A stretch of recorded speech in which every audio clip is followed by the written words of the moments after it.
بسم الله الرحمن الرحيم الحمد لله والصلاة والسلام على رسول الله صلى الله تعالى عليه وسلم. خۆشەویستانم ئیمامی نەووی لە کتێبی الأذكار کەیکێکە لە کتێبە زۆر نایەبەکان و ئێمە فترەیەکە لە خزمەتیا ئەبین. ئەلەم کتێبە شیرینە باسی ئادابەکانی قورئان خوێندنمان بۆ ئەکا. أفرمي فصل في مسائل وآداب ينبغي للقارئ الاعتناء بها. أم فصل باسي كومالي مسائل وكومالي آداب من بو أكاكا أبيت قارئ قرآن قرنجي بدا.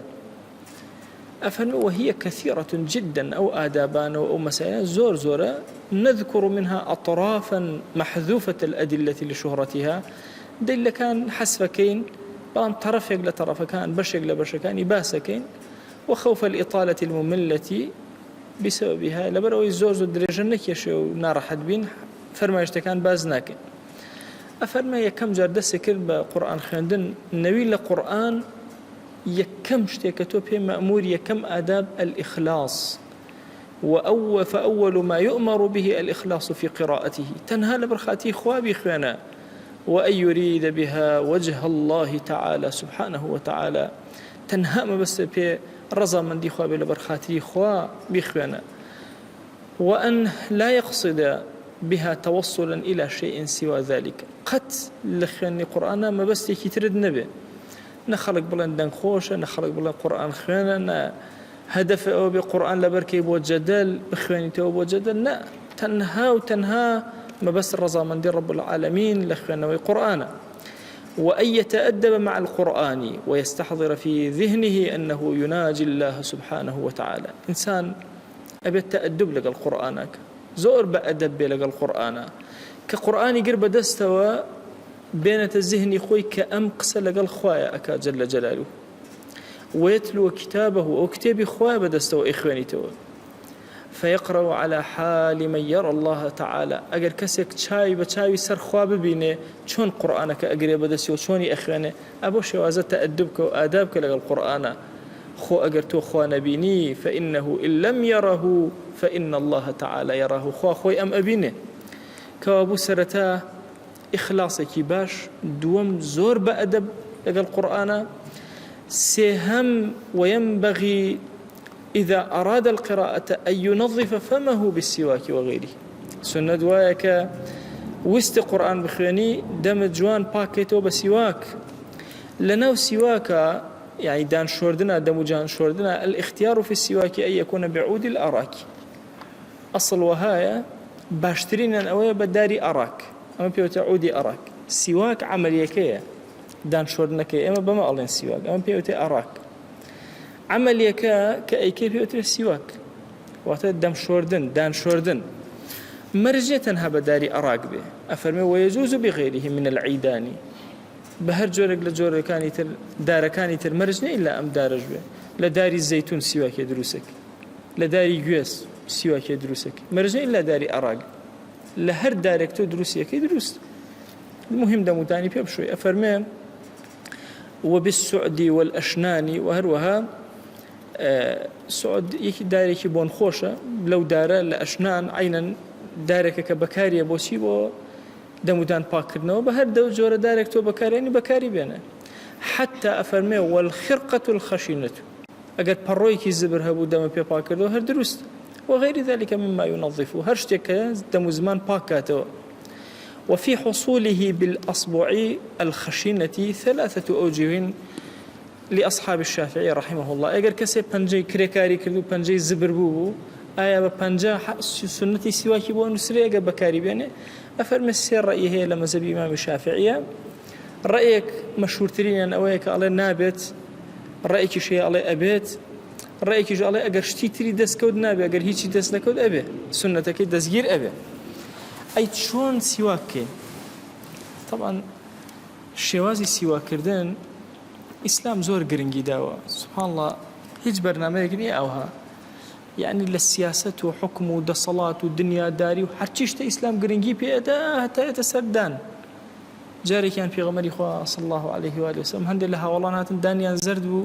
فرموت شيخ كان قابين بكل سي دانيان ويانا لايمن بس سواك كانوا دانا كان باك كانوا ئیمامی نەووی ئەفەرمێ سنەت وهایە ئەبەو شێوازە بۆ سەر و خوار باشە ئەفەرمێ وەیستاک و عەڕضەن باشە ئەوە بۆ شێوازە لە کێوە دەست پێەکەی لێرە لە لای ڕاستەوە سنەت وایە وردەوە لە دەست پێەکەی دانەکان پاک ئەەکەیتەوە سنەت وهایە بڵێ اللهم بارك لي فيه يا أرحم الراحمين خوایان بەرەکەت بخەرە ناو ئەم سیواکەوە کە بەکارێنم ئەبێتە مای بەرەکەت بۆت کاتێک کە بەکاری ئەهێنی نیەتی سنەتت هەبێ لەم لەحظەیە کە تۆ ئەم سیواکە بەکارێنی نیەتت دوابێ کە تۆ سنەت جێبەجێک بۆی ئەجری سنەتە دەستگیر بێ ئەگەر وەکو عادەتێ بێنی بەدەم تا نیەتت نەبێ ئەجرەکەت بۆ نانووسرێ نە پەلەمەکە چوی عالم هەمووی دان پاکاتەوە تۆی مسلمان وەکو سنەت ئەمە بەکارێنی بۆی ئەجرەکەت دەستکەوێ اینجا چۆن تەنها بەشی دەرەوەی دانەکان من ئەشۆم یان با بڵێن تەنها سیواکی دەرەوەی دانەکان ئەەکەم نا ئەفەرمێ وەیستاک و فی ظاهر الأسنان دەرەوەی دانەکان جوان سیواکەکە وباطنها ناوەشی ئەکە تەنها دەرەوە نییە ناوەشی سنەتە ئینسانەوەی کە لە سنەتە فەرامۆشەکان کە ئێمە تەنها سیواک بە دەرەوەی دان بەکارین ناوەی دانەکانیش ئینسان